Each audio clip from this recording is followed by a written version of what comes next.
बोले राघवेंद्र सरकार की जय हो। जनकनंदनी सीता मैया की जय हो।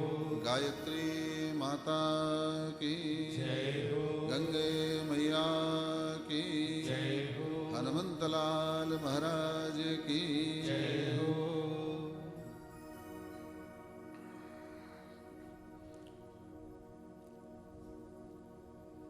भगवत नाम संकीर्तन से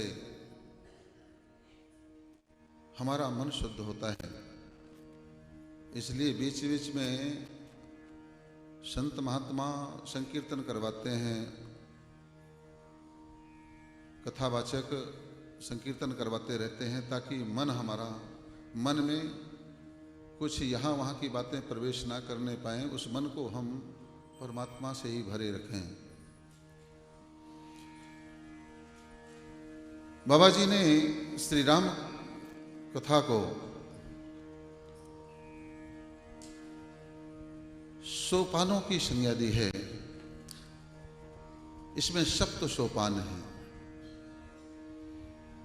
सोपान क्यों लिखा? क्योंकि जितने भी ग्रंथ हैं उनमें अध्याय होते हैं। बाबा जी ने कहा ये सप्त सोपान है, सप्त सोपान। बोले ये सोपान क्या होती है? सोपान का मतलब होता है सीढ़ियां, 7 कदम आगे बढ़ना है, सीढ़ियां में चढ़ना है। ये 7 सीढ़ियों में जो व्यक्ति चढ़ता है वही परमात्मा तक पहुंचता है। जैसा कि रामचरितमानस में सप्त सोपान है, वैसे हमारे अंदर 6 चक्र हैं। इन चक्रों से एक एक चक्र मूलाधार से लेकर के लेटरिन बाथरूम की जगह से मूलाधार स्थित होता है, और मूलाधार के ऊपर स्वाधिष्ठान, मणिपुर, अनाहत, विशुद्ध, आज्ञा और सहस्रार 6 चक्र होते हैं। और जो इन 6 चक्रों को भेदता हुआ जाता है, आगे बढ़ता है और सहस्रार पर पहुंचता है, तो सहस्रार मतलब गोलोक धाम, परम धाम। ये रामचरितमानस हमें इन 6 चक्रों को ही पार करवाती है और सीधा कहां भेजती है? गोलोक धाम। भगवान के परम धाम तक पहुंचने का माध्यम है सप्त सोपान। पहले सोपान में बालकांड। अच्छा, सोपान और कांड देखिए कितना बढ़िया सामंजस्य बनाया है कि सोपान कहा और इसके बाद में कांड कहा। अध्याय को क्या कहा है? कांड। बाल कांड, अयोध्या कांड, अरण्य कांड, किष्किंधा कांड, सुंदर कांड, लंका कांड, उत्तर कांड।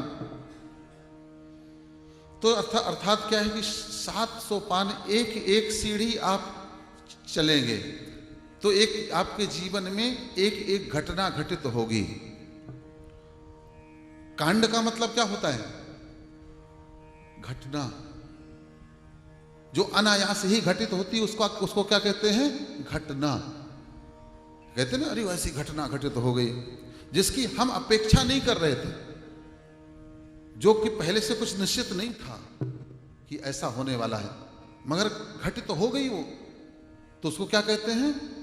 घटना। कांड, ऐसा कांड हो गया, अरे वहां पर वो जो है अमुक कांड हो गया, अग्नि कांड हो गया, बम कांड हो गया, फलाना कांड हो गया। अभी तो कांड ही कांड चल रहे हैं, मगर ये सब नीचे गिराने वाले हैं। मगर जो रामचरितमानस, राम कथा के जो कांड हैं महाराज, ये आपको ऊंचे उठाने वाले हैं। बाल कांड का मतलब यही है कि जो व्यक्ति राम कथा का श्रवण करेगा, राम कथा का वाचन करेगा, चिंतन करेगा, मनन करेगा, जीवन में उतारेगा, उसके जीवन में सबसे पहले घटना घटित होगी बालकांड की। बालकांड का मतलब है बालक जैसे बुद्धि हो जाना।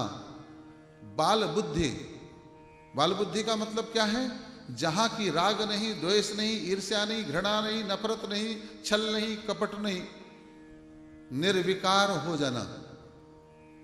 हम जैसे बड़े होते जाते हैं, देखो छोटे से बच्चे को आप देखेंगे कि आप उसको मार देंगे तो थोड़ा सा रो लेगा, थोड़ा सा जो है गुस्सा हो जाएगा, मगर दूसरे ही पल आप उसको टॉफी दिखाएंगे तो आपके पास में, आपकी गोदी में आके बैठ जाएगा।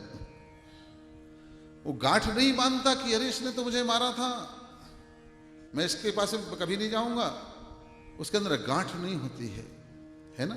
ऐसा ही हमारा हृदय हो, कभी किसी ने कुछ कह दिया है, सुन लिया, हो गया, बात आई गई, हो गई, गांठ बांध करके नहीं रखना चाहिए। ये गांठ ही तो आपके जीवन के बंधन हैं, जीव के बंधन हैं।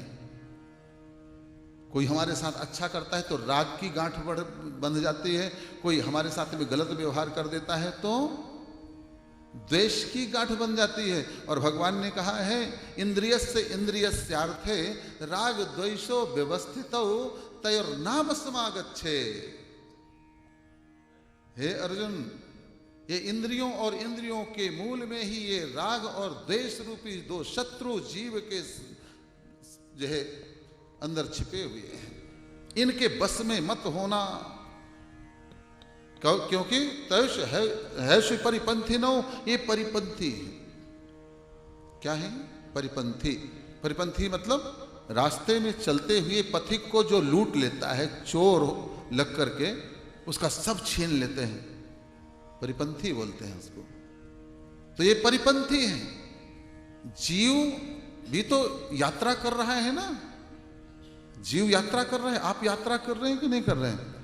कितना बड़ी यात्रा है, लोग समझ नहीं पाते, माया के चक्कर में ऐसे बंधे रहते हैं ना कि बस वो अपने आप को शरीर ही मान करके, शरीर के दुख सुख को अपना मान करके, शरीर के संबंधों को अपना मान करके, शरीर के जो है सब कुछ अपना मान करके उसी में जो है जीते रहते हैं।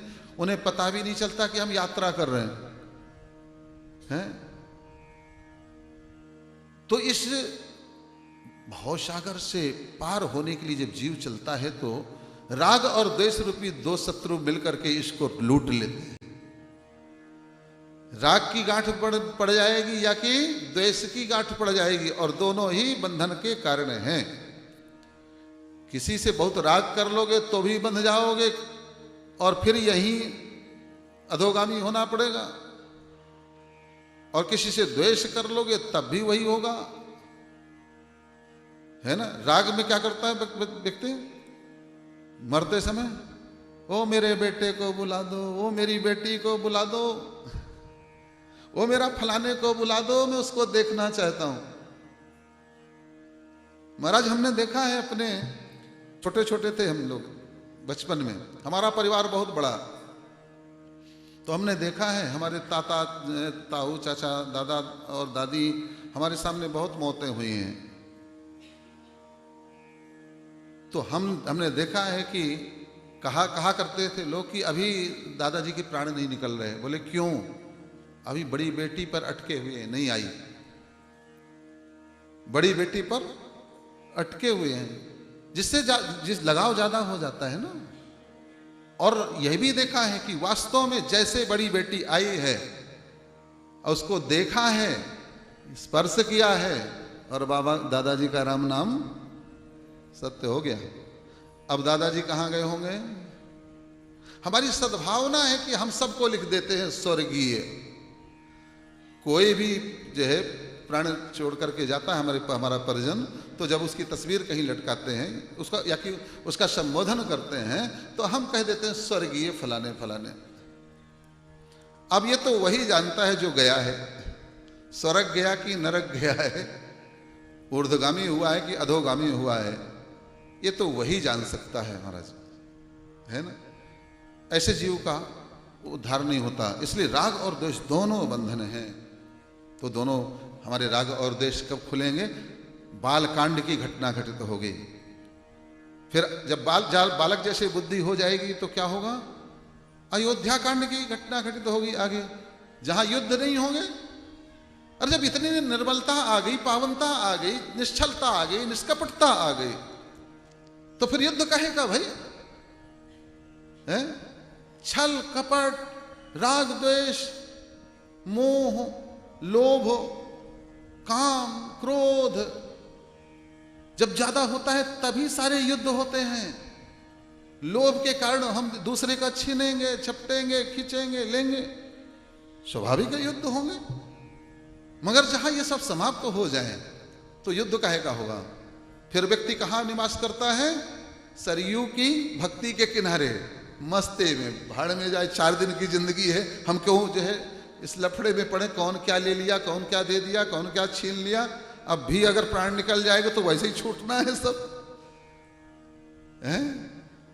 तो अयोध्या कांड की घटना घटित होती है। और जो भक्ति के किनारे जिसका वास हो तो स्वाभाविक है अरण्यक में रहने का मन होगा, सबरी जैसी भक्ति करेगा। अरण्य कांड की घटना घटित होती है। और जब अरण्य कांड की घटना घटित हो जाए तो भगवान स्वयं चले आते हैं मिलने के लिए भक्त से, जीव से। किष्किंधा कांड की घटना घटित होती है? हनुमंत लाल जी से जो है मित्रता होती है, सुग्रीव से मित्रता होती है, जीव और ब्रह्म के मिलन का कांड, यह घटना घटित हुई। और जब जीव और ब्रह्म मिल जाए भैया तो अगला कांड कौन सा कांड होगा? सुंदर। इससे सुंदर और क्या होगा कि जीव का मिलन ब्रह्म से हो जाए। तो सुंदर कांड की घटना घटित हो गई। अब इतना सुंदर जब जीवन बन जाए तो क्या लंका में बैठा हुआ मन रूपी लंका में बैठा हुआ रावण, विकारों का रावण, बुराइयों का रावण, अधर्म का रावण, असत्य का रावण, झूठ का रावण, उसका साम्राज्य रह सकता है क्या? तो लंका कांड की घटना घटित हो गई। और जब लंका कांड की घटना घटित हुई तो सप्तम सोपान में आ जाता है उत्तर कांड। आपके जीवन का उत्तर मिल जाएगा कि आपका जीवन आपको किस लिए मिला था, क्यों मनुष्य का तन मिला था, आप कौन हैं, कहां से आए हैं, क्यों आए हैं, कहां जाना है। यही उत्तर की तलाश में तो पूरा जीवन व्यक्ति खपा देता है। परम पूज्य गुरुदेव ने लिखा है हमारे, हु एम आई, मैं कौन हूं। और रामचरितमानस राम कथा आपको वही बताती, वही पहुंचाती है।